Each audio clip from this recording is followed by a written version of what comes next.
আসলে তো নেতৃত্বটা, বুকের রক্তটা, পুলিশের মুখের ওই কথাটা যে একটা মরে একটাই মরে, আর তো কেউ যায় না, এটা তো গত 15 বছরে আমরা না দেখছি সিপিবি থেকে, না দেখছি বিএনপি থেকে। মানে এই ক্রেডিটটা তো ওদেরই দিতে হবে, মানে এটা দিতে হবে না ওদের ক্রেডিট।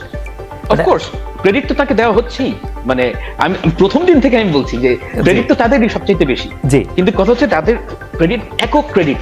বিএনপি নেতারা নির্বাচনমুখী হতে চাচ্ছেন, বারবার আমি বিএনপির কথা বলতেছি কারণ আপনাকে মানে বিষয়টার মধ্যে একটু প্রশ্ন করার জন্য, বিএনপি যেহেতু এখন প্রধান রাজনৈতিক দল, অনেকে আমাকে এই প্রশ্ন করছেন যে বারবার বিএনপির কথা কেন আসছে, সেই জন্য বিএনপির নেতারা নির্বাচনমুখী হতে চাইছেন। তারা নানাভাবে নির্বাচনকালীন এটা সরকার হিসাবেই ভূমিকা রাখতে বলছেন অন্তর্বর্তীকালীন সরকারকে, যে আপনারা নির্বাচনটা করে দেন।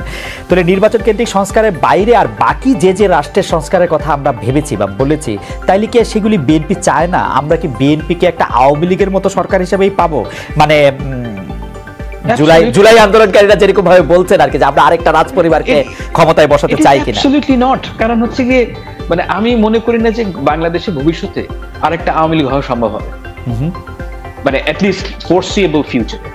ভবিষ্যৎ মানে আমি 50 বছর কি সেটা মিন করি।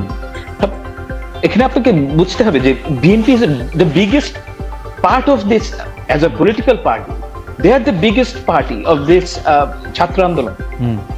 সবচেয়ে বেশি মানুষ মারা গেছে বিএনপি, সবচেয়ে বেশি সময় ধরে, মানে ছাত্র আন্দোলনের কথা যদি বলেন শুধু জুলাই আগস্ট, কিন্তু গত 15 বছর ধরে সবচেয়ে বেশি যারা কষ্ট করেছিল ছাত্র দলের ছেলেরা, যুব দলের ছেলেরা না, এবং সব মানে সেগুলি কি কাউন্টেড হবে ফাহাম? মানে সেগুলি তো প্রত্যেকটাই ব্যর্থতার ইতিহাস।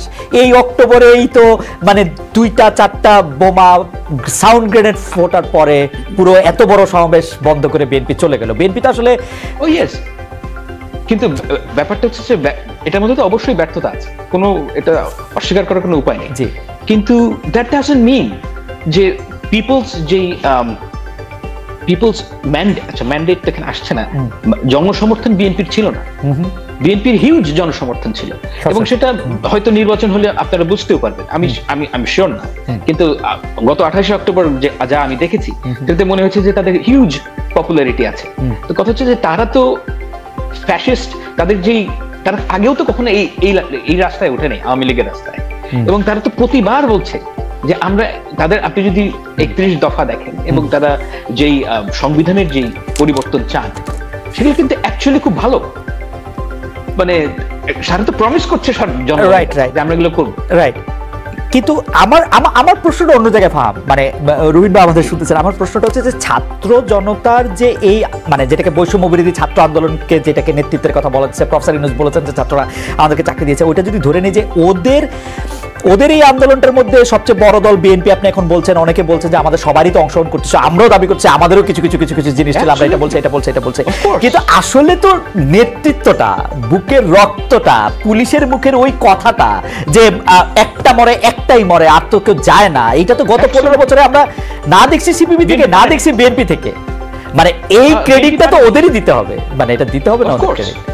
অফকোর্স ক্রেডিট তো তাকে দেওয়া হচ্ছেই, মানে আমি প্রথম দিন থেকে আমি বলছি যে ক্রেডিট তো তাদেরই সবচেয়ে বেশি, কিন্তু কথা হচ্ছে তাদের ক্রেডিট একক ক্রেডিট। আমি বলছি যে এই আন্দোলনের মধ্যে সাধারণ মানুষের পার্টিসিপেশন ছিল। ঢাকা ইউনিভার্সিটির স্টুডেন্টের তুলনায় তো প্রাইভেট ইউনিভার্সিটির স্টুডেন্টরা বেশি মারা গেছে। প্রাইভেট ইউনিভার্সিটির স্টুডেন্টরাও এখানে ব্যাপকভাবে এই আন্দোলনের শরিক ছিল। জামায়াতে ইসলাম শিবিরের ছেলেমেয়েরা এটার মধ্যে শরিক ছিল।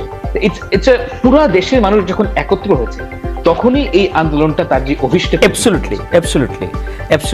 কিন্তু এখন ঢাকা ইউনিভার্সিটি না প্রাইভেট ইউনিভার্সিটি, চিটাগং বিভাগ নাকি বগুড়া, চিটাগং এখন নতুন গোপালগঞ্জ কিনা, এই আলাপগুলি কি খুব জরুরি আলাপ? মানে এই বিভক্তিটাকে, মানে চিটাগং এর তো না, মানে এটা এই ডেলিভারেটলি আলাপগুলি কেন তোলা হচ্ছে? মানে আপনি এটাই আমি আপনাকে প্রথমেই বলছিলাম যে এখন মানুষ খুব রেগে আছে, মানুষের যে আকাঙ্ক্ষা সেটা হচ্ছে না।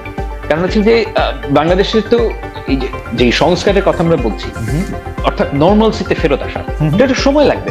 এখন এই যে সময় লাগবে, এখন সবাই রেগে আছে যে তুই আওয়ামী লীগ, তুই জামাত, তুই মানে আগে কি করছিস 15 বছর, এগুলো হচ্ছে গিয়ে আমাদের যে ক্ষোভ প্রকাশের জায়গা হয়ে গেছে।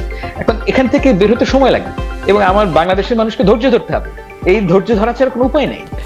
না, এটা খুবই ইন্টারেস্টিং। আমি একটু এখানে ছোট করে একটু বলে রাখি, সেটা হচ্ছে যে ধরেন আমার কথা দিয়েই বলি, অন্য কথা দিয়ে, মানে এই জুলাই আগস্ট মাসে আমরা কে কি করছি আমরা জানি না, কিন্তু আমাকে হঠাৎ করে দেখা গেল বিভিন্ন অ্যাভেঞ্জার ক্যারেক্টারে, হ্যারি পটারের চাচার ভূমিকায়, নানা ধরনের কিছু।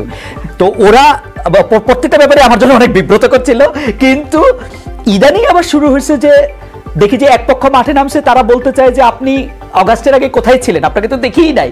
তো এখন এই মাঠে কারা, ওই মাঠে কোন লোক, আমার এটাতে খুবই কনফিউজ লাগে। এবং আপনি নিশ্চয়ই এটা আরো, আপনি অনেক বেশি জনপ্রিয়, আপনি নিশ্চয়ই এটা আরো অনেক বেশি ফেস করেন। যাই হোক, এটা একটু বলে